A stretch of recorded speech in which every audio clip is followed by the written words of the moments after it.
चलिए बच्चों, आज एक जेई एडवांस के लिए एक नया कॉन्सेप्ट लेके आया हूँ मैं। इस कॉन्सेप्ट में बहुत दो चीज़ें मैंने यानी chemical equilibrium chapter and rate constant दोनों को कंबाइन किया है। और आपको पता है कि जो जेई एडवांस की जो टेंडेंसी रहती है एग्जाम पैटर्न की, वो ये रहती है कि कोई दो चैप्टर मर्ज कर दिए जाएं तो वो क्वेश्चन बहुत ही अच्छा माना जाता है। और इसीलिए मैंने दो चैप्टर यहाँ पे मर्ज किए हैं, chemical kinetics and chemical equilibrium. और जो कॉन्सेप्ट आपका बनाया है वो है concept of reversible reaction in term of equilibrium constant and rate constant.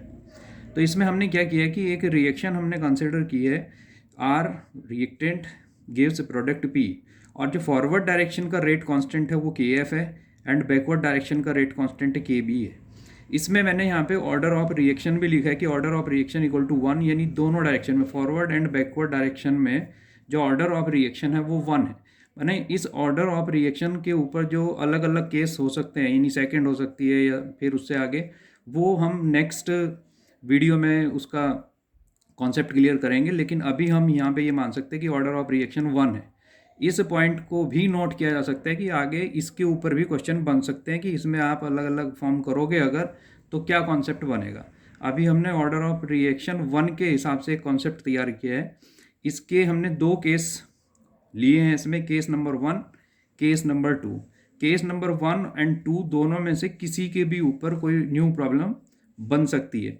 जैसे केस नंबर 1 में क्या है कि rate of reaction in forward direction का हमने फॉर्मूला लगाया जो केमिकल काइनेटिक्स में आपने पढ़ा होगा, आर एफ इक्वल टू के एफ एंड रिएक्टेंट कॉन्सेंट्रेशन। क्योंकि फर्स्ट ऑर्डर माना है तो इसलिए यहाँ पे 1 है, तो इसलिए सिंपली आर लिखा है।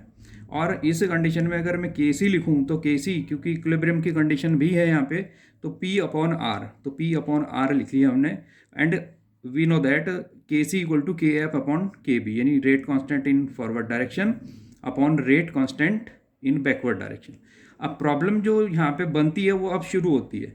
अगर इन दोनों कंडीशन के बाद और इस प्रॉब्लम में कंडीशन डाल दी जाती है कि के सी की जो वैल्यू है वो एक्सट्रीमली लो है, जैसे कुछ क्वेश्चंस में 10⁻⁻37 आ जाती है या फिर कुछ और आ जाती है, तो यानी नेग्लेजिबल है, तो हमने माना कि इफ के सी टेंड्स टू जीरो, यानी के सी की वैल्यू जीरो नहीं है लेकिन जीरो के आसपास है, तो उस केस में क्या होगा कि इस फॉर्मूले से अगर के सी की वैल्यू आप जीरो मानोगे तो कब मानोगे, when P equal to zero. लेकिन पी इक्वल टू जीरो लेना नहीं है, तो इसलिए हमने लिखा है के C tends to zero if P tends to zero. तो पी टेंड्स टू जीरो लिख लिया हमने, तभी के सी की वैल्यू जीरो के आसपास हो सकती है, तो पी टेंड्स टू जीरो।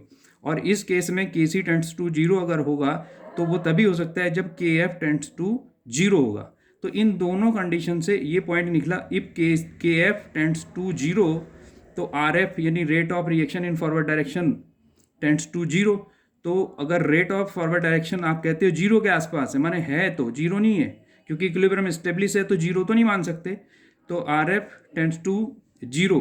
तो उस कंडीशन में हम क्या बोलेंगे, इक्विलिब्रियम का कॉन्सेप्ट आपका चेंज हो जाता है कि रिएक्शन हार्डली प्रोसीड, माने रिएक्टेंट से प्रोडक्ट या प्रोडक्ट से रिएक्टेंट की अगर हम बात करें तो P tends to zero. P tends to zero कब हो सकता है, जब सारा का सारा प्रोडक्ट इधर आ जाए, तो यानी रिएक्शन रिएक्टेंट टू प्रोडक्ट जाने की जो टेंडेंसी है वो क्या हो जाएगी, वो बहुत कम है, रिएक्शन हार्डली प्रोसीड। तो इस डायरेक्शन में चलने की रिएक्शन की जो टेंडेंसी है वो बहुत कम है, तो उस कंडीशन में ही ये वैल्यू होगी जो के सी टेंड्स टू जीरो यानी एक्सट्रीमली लो होगा। इस पूरे केस में प्रॉब्लम कहीं से भी जनरेट हो सकती है, ऐसे नहीं कि ये पूरी बनेगी, किसी भी एक पॉइंट पे आपकी प्रॉब्लम बन सकती है।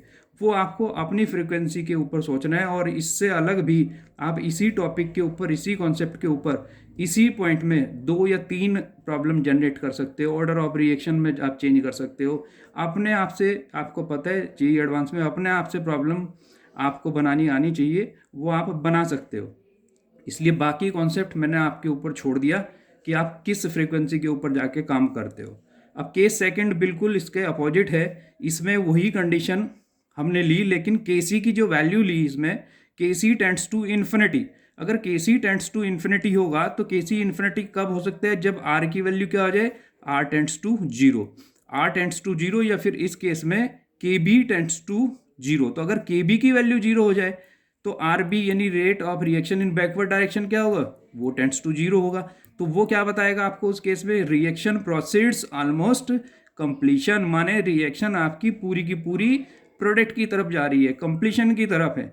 और क्योंकि इक्विलिब्रियम का केस है तो इसमें तो हमें यही चीज़ें लिखनी पड़ेंगी कि रिएक्शन प्रोसीड्स ऑलमोस्ट कंप्लीशन, लेकिन जीरो नहीं मान सकते, क्योंकि जीरो मानने का मतलब है कि आपने फुल्ली कह दिया है कि रिएक्शन आपकी इरिवर्सिबल है। तो ये जो मैंने कॉन्सेप्ट आपको बताया है ये इसलिए जनरेट किया है और इसीलिए मैं आपको बता रहा हूँ, तेज़ी से कॉन्सेप्ट करा रहा हूँ, क्योंकि आपका टाइम ख़राब ना हो और आपके अगर 5 मिनट 6 मिनट भी इस वीडियो को देखने में लगते हैं तो वो आपके लिए यूज़फुल हो, आपका टाइम वेस्ट ना हो। तो आप इसको करो, समझो और इसके ऊपर खुद से क्वेश्चन जनरेट करो। और जेई एडवांस का जो कंपटीशन होगा 2021 उसमें मैं देखता हूँ आपकी कितनी हेल्प कर सकता हूँ। आप नीचे कमेंट में जाके मुझे बताओ अगर आपको इसमें कोई कॉन्सेप्ट में दूसरे में किसी में समझना है या कुछ पूछना है तो मैं उसमें आपकी क्या हेल्प कर सकता हूँ, आप मुझे बताना। Thank you.